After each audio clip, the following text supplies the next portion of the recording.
Olá a todas, todos e todes. Aqui a gente não economiza nas letras e nem nas cores. Afinal, a gente veste todas elas para não deixar ninguém de fora.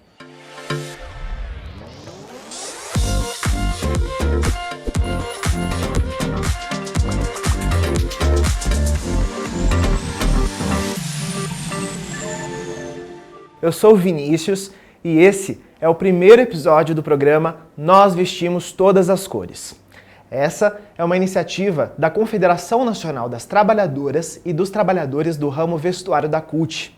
A CNTRV conta com o apoio do Solidarity Center e da Laudes Foundation, com o objetivo de empoderar sindicatos e a classe trabalhadora para a luta contra a violência e por direitos a trabalhadoras e trabalhadores LGBTQIA+. A gente vai estar no YouTube e em pílulas de podcasts. E eu te convido para acompanhar a gente nessa jornada de 12 episódios. Para começar, o assunto não poderia ser outro. Para jovens LGBTQIA+, o desafio de ingressar no mercado de trabalho pela primeira vez vai muito além do currículo de poucas linhas e nenhuma referência. O preconceito de profissionais de RH é o primeiro obstáculo. Mas mesmo quando dá certo, as piadinhas, os comentários preconceituosos, o isolamento e o assédio moral são apenas algumas das muitas formas de violências praticadas por chefias e até mesmo colegas de trabalho. Nesse contexto, às vezes a única solução possível é se moldar. Mas a que custo? E para começar a conversa, eu conto com a participação de um convidado muito especial. Gil Santos, 48 anos, homem transexual, membro do coletivo LGBTQIA+, da CUT São Paulo. E também presidente da Associação Morada Arco-Íris LGBT Brasil, a AMAI. Chega aí, Gil. Obrigado, Gil, por ter aceito o convite de estar aqui com a gente. É um prazer muito legal estar com você aqui. Prazer é todo meu. Gil, a sua história tem muito a ver com a introdução do nosso programa, né? Você está aí buscando, batalhando, se qualificou, foi estudar, mas ainda assim tem muita dificuldade para conseguir um trabalho. Conta um pouquinho dessa história. Eu vim de Sergipe, Tobias Barreto de Sergipe para São Paulo, eu tinha 15 anos de idade. Isso foi em 1999. Daí, quando eu cheguei em São Paulo, eu comecei a trabalhar em casa de família, né? Eu não tinha estudo nenhum, não sabia nem escrever meu nome. E, a partir daí, eu entrei numa escola para estudar, mas não consegui estudar devido ao trabalho, o emprego que eu tinha de doméstico. Ficava muito... Isso que é importante colocar. Na época você ainda não se apresentava como homem. Ainda não me apresentava enquanto homem transexual, ou seja, homem trans. Né? Até porque na época eu ainda não conhecia esse universo de diversidade, né? Mas eu sabia que eu era diferente. Sempre soube disso, já nasci diferente. E aí, por conta da jornada ali de trabalhadora doméstica, você não conseguia conciliar com o estudo? Não conseguia. E por esse motivo também, né, por não ter estudo, sair desse emprego, e aí fiquei mais tempo na minha vida desempregado do que empregado, né, por falta de qualificação na questão de cursos, estudo. E no projeto do Transcidadania, do ex-prefeito Haddad, eu consegui entrar nesse programa do Transcidadania e receber uma bolsa de estudo. A partir daí foi que eu comecei a estudar mesmo de verdade, aí concluí o ensino fundamental, né? E mesmo assim ainda não consegui um bom emprego, nem péssimo emprego, porque sempre que eu vou numa entrevista sempre tem algum motivo, né? De rejeição. Ou você não está qualificado, ou não tem a vaga. Né? Quando eu estava na primeira série, eu não tinha qualificação porque eu não tinha concluído o EJA. Quando eu fui para o EJA, eu concluí o EJA, agora eu não tenho qualificação porque eu não fiz faculdade. Então, sempre tem uma barreira. Né? Por mais que você avance... Por mais que eu avance, então, é onde a gente fica vendo, né? Por quê, né? Por que isso? Né? Porque... Eu percebo que com as pessoas lésbicas e gays não é assim. Não é tanto assim. Mas é menos assim, é menos dessa forma. Mas nós, homens trans, que somos travestidos assim, no masculino, que nós temos uma identidade masculina, mas viemos de um corpo de mulher, e aí gera esse preconceito. Eu acho que é mais ainda por a gente ter nascido no corpo de mulher, né? Que o preconceito contra a mulher é fortíssimo, e as pessoas ainda não conseguem nos enxergar enquanto homem, né? Homem trans. Hoje eu acho que é importante frisar um pouquinho sobre o Transcidadania, que foi um programa criado na gestão do prefeito Haddad, como você disse, e que possivelmente, se não fosse esse programa, seria mais difícil você ter concluído o estudo, né? Sim. Então era assim, você recebia uma bolsa, um auxílio, para conseguir se dedicar a ir para a escola. Sim. Eu, enquanto militante e ativista LGBTQIA+, eu sempre estive presente também nessas lutas, né, pelos projetos do Transcidadania. E eu fui incluído nesse programa e para mim foi uma bênção, né, porque eu não tinha nem como pagar condução para ir para a escola, né, não tinha nem praticamente o que comer. Então essa ajuda de custo aí fez com que eu pudesse concluir os meus estudos, pelo menos concluir o ensino fundamental e depois eu me virei nos 30 para concluir o ensino médio, que é o EJA, né? Porém, para concluir o ensino médio, não tem bolsa. Ainda não existe a bolsa estadual do Transcidadania. Porque aí é a rede estadual e não a municipal que oferece o estudo. Se oferece, exatamente. Ou seja, ainda tem um caminho longo para percorrer nessa questão da construção de políticas públicas para abrir as portas da escola, né? E me conta um pouquinho sobre essa experiência da escola. Muita gente desistiu de continuar, chegar até o EJA, porque não teve condições de esse auxílio. ter o auxílio. Concluiu o fundamental, mas não foi para o médio por conta disso. Exatamente. Agora, depois, quem conseguiu chegar, concluir o ensino médio, não tem condições de fazer uma faculdade, que é o meu caso, né? Eu não tenho condições mínimas mesmo, nem de sonhar em fazer uma faculdade, né? Porque desemprego, a fome, agora teve essa questão de pandemia que atrapalhou mais ainda nossas vidas, né? Apesar que a nossa pandemia, a pandemia dos homens trans, já existe há séculos, né? Porque muita gente que passa fome muito antes de vir essa pandemia aí do Covid-19. E sem conseguir um trabalho, como que você faz para se virar? Para morar, para comer? Como que você vive hoje? Bom, no meu caso, eu sou casado. A minha esposa tem uma aposentadoria de um salário mínimo, né? E eu me viro quando eu acho alguns bicos para fazer. Quando aparece alguma coisa para fazer, eu faço e ajudo em casa, mas é muito difícil. E nesses processos aí, eu imagino que você deva correr atrás do trampo, né? Deva levar currículo, ir para fila de vaga de emprego. Você percebe que, por ser um homem trans, tem uma postura diferente dos recrutadores, do pessoal de RH das empresas? Qual que é a diferença aí que você sente no dia a dia? A diferença é que nós não existimos para eles, né? Para essas empresas. A gente chegando lá para fazer entrevista de emprego, não tem, as portas são fechadas para a gente, literalmente, né? Fechadas para a gente. Eu descobri um programa da prefeitura que chama-se Tô Legal.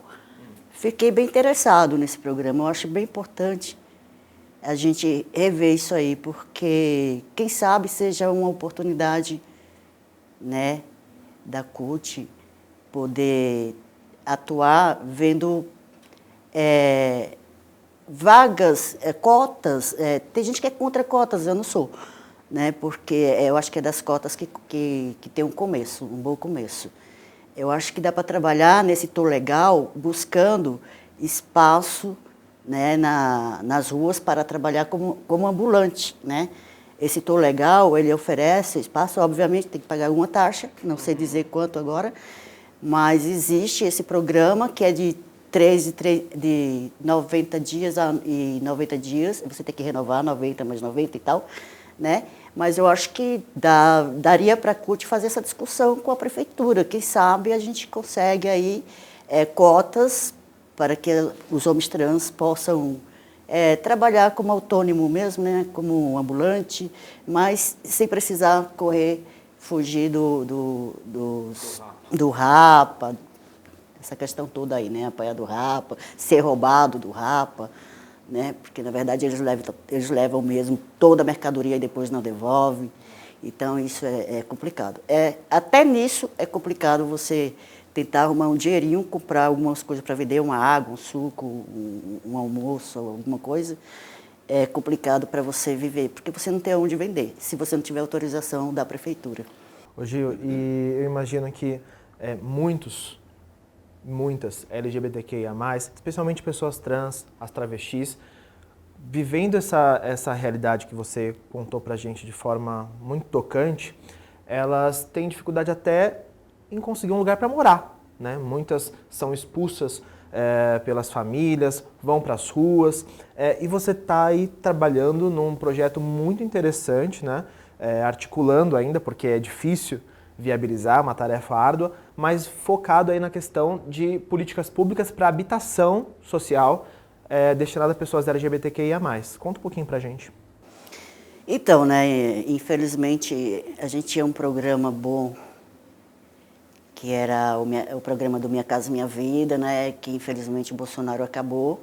Já começou a desmontar com o Temer e agora acabou de vez. O Temer começou a desmontar e o Bolsonaro concluiu o desmonte.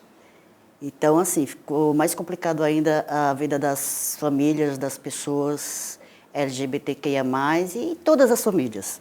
Na questão da moradia e habitação, está impossível atualmente da gente articular essa questão, né? Até mesmo outros movimentos têm dificuldade atualmente. Mas nós LGBTs, obviamente que a dificuldade é bem maior, né? Porque preconceito para nós entre nós, entre as pessoas e nós, em geral. Sobre tudo, né? Na área da moradia, na área da educação, na área do trabalho, na área da saúde, sempre tem barreiras para a gente, né? Mas, enfim, a gente está aí construindo o movimento, eu fundei ele em 2013. Repete para a gente o nome do programa. Parece piada, mas tudo na minha vida tem um 13 no meio. Mas é verdade. Então, assim, eu inventei esse movimento de moradia AMAI LGBT Brasil, né, em 2013. Já temos o estatuto prontinho no forno. Temos algumas dificuldades para registrar e ter o CNPJ, mas isso não quer dizer que a gente não tem atuação. Nós temos atuação, sim. E a gente luta também por comida de qualidade, nutricional, né? Ainda mais agora no Natal Sem Fome. A gente pede a arrecadação e faz a distribuição para a população LGBTQIA+, que mais precisa, né? Ainda mais, em prioridade mesmo, aquelas pessoas que estão desempregadas e desempregados, que são mais as pessoas transexuais e as transmasculinidades, né? Então, são pessoas que a gente tem que dar mais uma atenção, até mesmo por eu sentir na pele e saber como que é. E passo também por isso, né? Porque eu também sou um desempregado. Então, eu tenho mais dívidas do que vida mesmo, né? Porque eu moro em um condomínio que eu lutei, em um outro movimento, conquistei essa moradia pela CDHU, mas eu tenho que pagar condomínio, é muito caro, né? Tem que pagar a CDHU pela Caixa, né? E é caro também as prestações. Então, são muitos custos que, se a gente não tiver renda, acaba perdendo o seu imóvel. Exatamente. E eu ainda corro o risco de perder o imóvel, que mora só eu, minha esposa, eu tenho 48, a minha esposa tem 59, vai fazer 59, e temos 2 cachorros, 6 gatinhos, e vai todo mundo para a rua, né? Porque se a gente não tiver uma renda para bancar, vai todo mundo para a rua. E entra governo, sai governo e não faz nada, nenhum projeto para a gente, para nós trans. Mesmo quando tem a política pública, o custo da cidadania é muito alto, né? Tem conta de luz, conta de água, condomínio. Tudo muito caro, muito caro. E tem um grande problema, né? Quando entra um governo que está ali para ajudar, aí vem a próxima eleição, tira aquele que está ajudando, né? Aí vira bagunça tudo de novo. Aí nós vamos para a roça tudo de novo. Desemprego total, fome total. Unir força, se mobilizar para conseguir romper com essa situação desse governo genocida, homofóbico, racista, né? E eu te agradeço muito por ter vindo aqui, partilhar a sua história. Desejo que esse ciclo de dificuldades seja rompido, né? E você consiga aí viver plenamente, com todos os elementos que são necessários para que a gente tenha dignidade, para que a gente alcance a cidadania plena. Muito obrigado, viu? Eu que agradeço. Espero que a gente consiga fazer uma boa parceria com a CUT, né, e que a gente consiga vencer essa batalha que tá braba as coisas para as pessoas transexuais. Isso aí. Eu que agradeço. Na plenitude. E como a gente não quer nada pela metade, é claro que não poderia faltar arte no nosso encontro. E é com muita alegria que o Nós Vestimos Todas as Cores recebe a poetisa, atriz Mary Black. Essa artista maravilhosa integra o projeto Meninos e Meninas de Rua de São Bernardo do Campo. A tela é toda sua.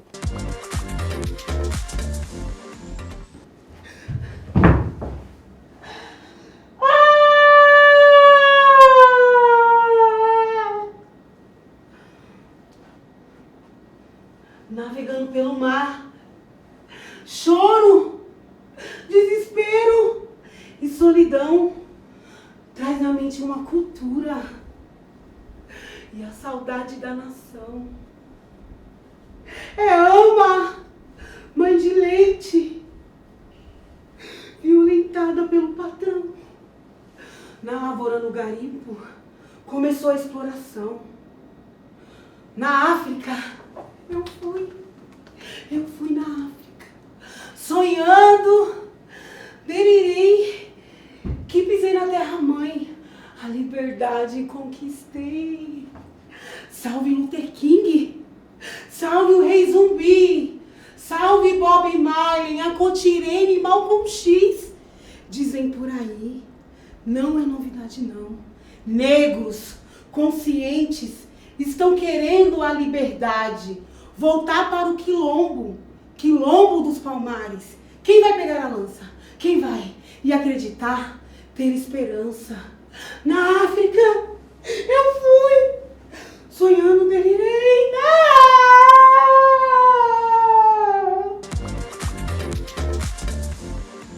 Que baque, que porrada de apresentação da Mary Black.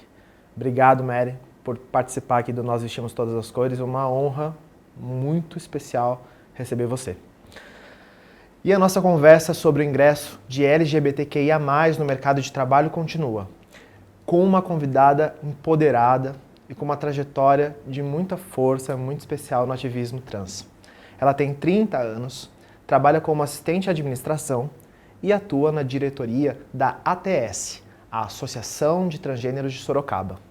Seja muito bem-vinda, Augusta. Muito legal ter você aqui. Muito obrigada pelo espaço. E, Augusta, você tem uma característica muito peculiar, né, que difere um pouco da trajetória da maioria das pessoas transexuais. Você é servidora pública, passou num concurso, tem a estabilidade garantida, então não enfrentou as mesmas barreiras que a maioria das pessoas enfrenta na hora de tentar conseguir o primeiro emprego ou um novo emprego. Conta um pouquinho de como foi isso, porque também tem peculiaridades dessa trajetória, né? Sim, com certeza. As trajetórias trans, eu costumo conversar com as minhas amigas que há um pouco uma questão geracional nelas. Porque a minha geração, por exemplo, ela já veio numa realidade em que a sociedade estava um pouquinho mais preparada para receber as pessoas trans. Então, as gerações anteriores a mim, elas já tinham praticamente como destino dado ir para a rua, entendeu? E a minha geração foi praticamente a primeira geração que já veio com algumas outras possibilidades além dessa. Então, eu conheço outras mulheres trans da minha idade que tiveram trajetórias semelhantes à minha, nesse sentido de não, embora possam até ter vivenciado uma situação de assédio dentro da própria família, não foram colocadas para fora de casa. Então foi dada a elas a oportunidade de tentar seguir outro caminho que não o caminho de ser colocada para fora e ter que ir trabalhar na rua, que era o destino de praticamente todas antigamente. E aí eu partilho dessa questão geracional. Eu nunca fui colocada para fora, até porque por muito tempo eu vivenciei uma experiência na qual eu me definia como uma pessoa não binária. recentemente que eu acabei afinando o meu entendimento de mim mesma e chegando no ponto de me compreender como uma mulher trans. Então, a minha família, a princípio, sempre me apoiou. Eu tive acesso a uma educação muito boa e isso abriu muitas portas para mim e possibilitou que eu chegasse onde eu cheguei, da forma como eu cheguei. E talvez seja importante a gente marcar, né? Você cursou o ensino superior, conseguiu passar num concurso público da Universidade Federal de São Carlos, né? Mas nesse período, nessas conquistas, você ainda não tinha feito a retificação de gênero. Não, né? Ainda não. Porque o lugar onde eu estou trabalhando hoje, eu já estou trabalhando lá desde 2014, final de 2014. E depois que eu entrei nesse local de trabalho, inclusive que eu fui me apropriando de muitas questões políticas que eu não tinha ainda. Eu adquiri muita consciência de classe, tanto enquanto classe trabalhadora quanto pessoa trans, depois que eu entrei nesse lugar, porque esse lugar possibilitou que eu tivesse acesso a isso. O espaço que foi me dado, além do ambiente de trabalho, me possibilitou ter acesso a informações que me possibilitaram ir me construindo ao longo do tempo. Então, eu criei uma consciência política, eu me apropriei da questão da minha identidade. Quando eu entrei para trabalhar nesse lugar, eu sequer tinha um pleno entendimento de que eu era uma pessoa não binária na época. Na época que eu entrei para trabalhar nesse lugar, eu ainda me entendia como um menino gay, mesmo embora a sociedade já insistentemente dissesse para mim que eu não era aquilo. Então, logo que eu entrei nesse lugar, eu já havia tido acesso a alguma informação sobre a existência de pessoas trans não binárias. A princípio, eu acreditei que aquele rótulo me cabia e peguei para mim aquilo. Com o passar do tempo, eu fui afinando esse entendimento sobre mim mesma, e aí de uns 2, 3 anos pra cá que eu já venho me questionando em relação à minha identidade, e aí recentemente eu assumi que eu era uma mulher trans, passei a viver como uma mulher, e aí eu sempre digo isso, que embora foi muito recente a forma como eu me assumi enquanto mulher trans, a minha vivência de mulher trans já me acompanha há muito tempo. Uhum. Porque enquanto eu pensava que era um menino gay, a sociedade já jogava na minha cara que eu não era um menino gay. E aí quando eu comecei a viver como uma pessoa não binária, a sociedade começou a jogar na minha cara que eu não era uma pessoa não binária também, entendeu?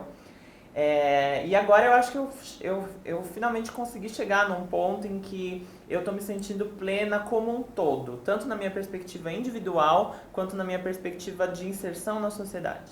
E além da vivência no ambiente da universidade pública, que como você já disse foi muito importante nessa construção, também teve um processo de militância de algumas atividades que aconteceram lá entre 2015 e 2016, que você começou a participar, que também contribuíram bastante. Isso, exatamente. Lá em Sorocaba, o Sesc Sorocaba, ele é pioneiro no país na promoção de atividades sobre pessoas LGBT e sobre diversidade sexual como um todo.